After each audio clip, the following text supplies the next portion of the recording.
You know, we've clowned on players like Marvin Bagley and James Wiseman for the longest time. They've been the butt of every joke when it comes to draft busts. Yet every summer, some teams still want to take a chance on them, hoping that they could rekindle the spark that made them top prospects back in their day. However, what about other top prospects who every team did give up on and realized they don't belong in the NBA, no matter how hopeful some fans are? Let's take a look at these guys. The first half, Bamba. Hey guys, before we continue, I want to thank Seatgeek for sponsoring this video. The NBA season is in full swing, and in my opinion, this is the most exciting season in a while. And with 35 million downloads, over 70,000 events listed, Seatgeek is the #1 rated ticketing app. NBA viewership has been higher than it's been in years, so if you want to be part of the experience, it's as easy as a few clicks. With Seatgeek, you can see the view of every ticket on your app, and each one is rated on a scale of 1 to 10. Green dots mean they're great deals, while red dots are bad. And you already know I've used Seatgeek multiple times for concerts, basketball games, and so much more. Of course, I got a deal for you guys too. Use my promo code ANDYHOOPS10 for 10% off your next set of tickets at Seatgeek. That's 10% off any tickets with my promo code ANDYHOOPS10. Click the link in the description to download the app and have the code automatically added to your account so you can use it later. Thank you to Seatgeek for sponsoring this video. The iconic 2018 draft class will go down in history, much like the 96 and 84 class, due to the insane amount of talent and depth across the board. In fact, as of right now, almost every top 10 pick of that class is contributing for their respective teams, except for 2 of them. One of them is former 6th pick, Mo Bamba. Oh, nice hesitation. Bamba is there. May win. It goes back to Bamba. Steps into it. Once considered as the league's most intriguing young player, Bamba was once ranked as high as #2 in the whole country. Everything about this kid seemed crazy. At the draft combine, Bamba measured in at 7 foot tall with a ludicrous 7'10" wingspan. At the time, he set the record for longest wingspan ever measured at the draft combine, breaking the previous record held by Rudy Gobert. Heck, even his draft day comparisons all projected him to develop into a player similar to Gobert. The length, the defense, the rim protection, and even the lankiness. His skill set screamed Gobert, but more athletic and a better jump shooter. Bamba's absolute floor was still believed to be a capable defender and pick-and-roll finisher. That was what scouts thought he'd be at his worst, still a rotation player. This projection proved to be completely wrong. The once promising stud has been on 6 different teams in his first 8 years, and now desperately hanging on to whatever is left of his career. What made him fail so badly, though? Well, it's one thing to be a bad defender, it's another to refuse to try and get into better shape. Bamba, despite everyone raving about his defensive potential, he couldn't do anything but chase blocks. Even though he's technically super athletic, his positioning and movement was slow and lethargic.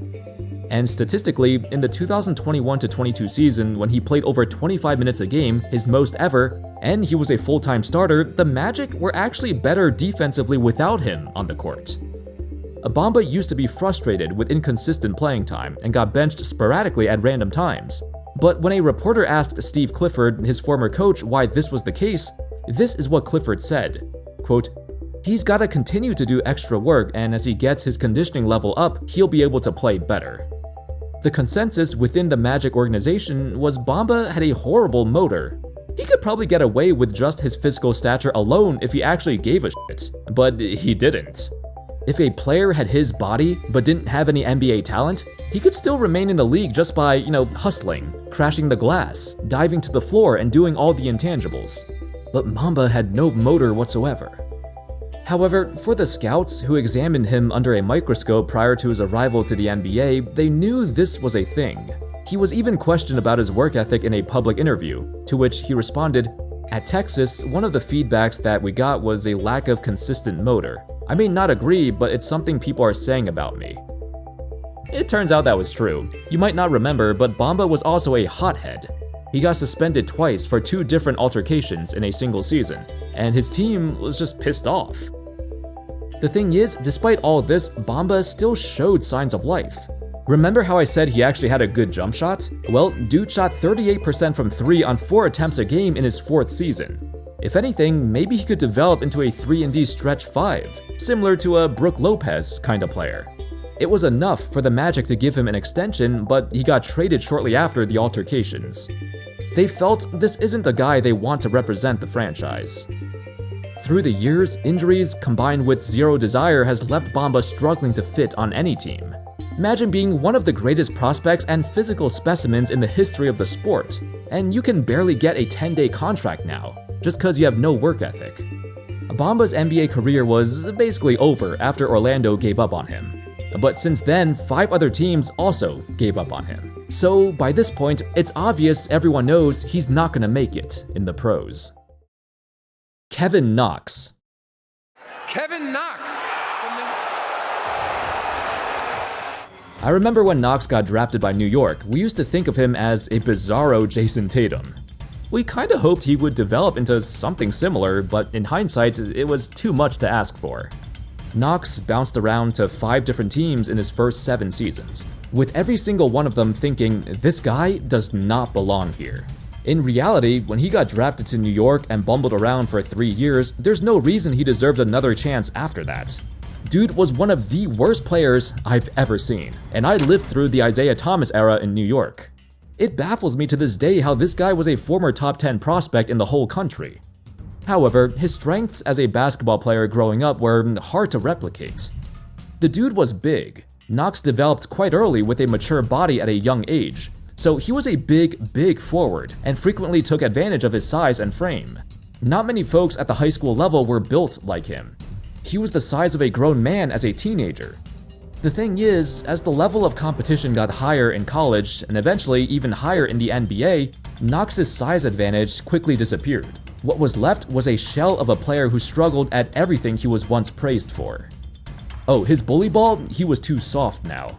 His rebounding? He got pushed around like a twig. His shooting ability? Well, believe it or not, NBA players have incredible length. They can close out in an instant. His draft day comparison was Tobias Harris, which, in theory, it sounds like a decent comparison, right? In terms of the way they're built, stocky tweeners who can play either forward position depending on the team, but that's the extent of the comparison.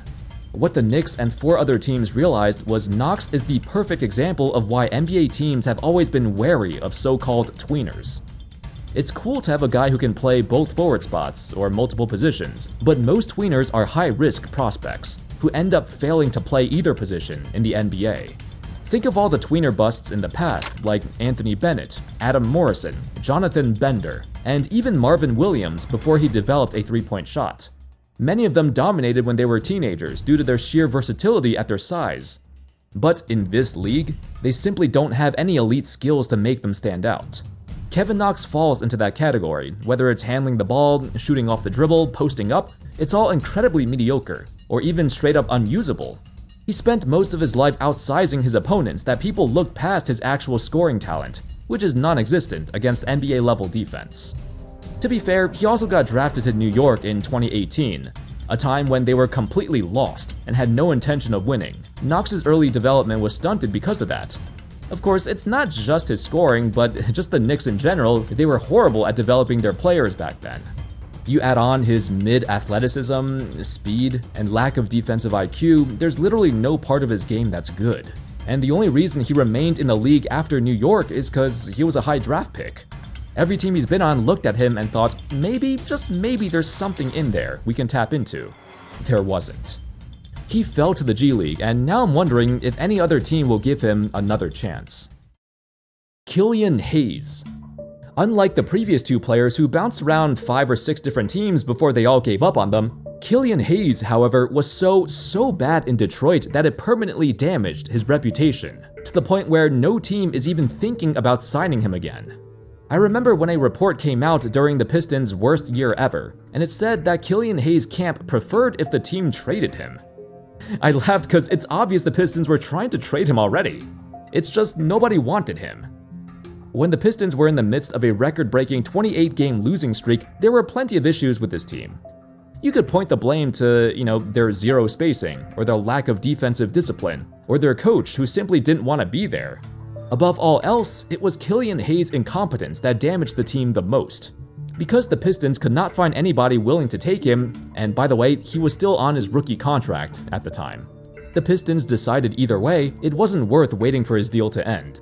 They waived him mid-season after 40 games. A former 7th pick of the draft getting waived during his rookie contract is kinda crazy. I'm not sure something like this happened in recent years, cause if a player doesn't pan out, you usually trade them, cause somebody else wants to take a chance. But for Killian Hayes, it was impossible to trade him.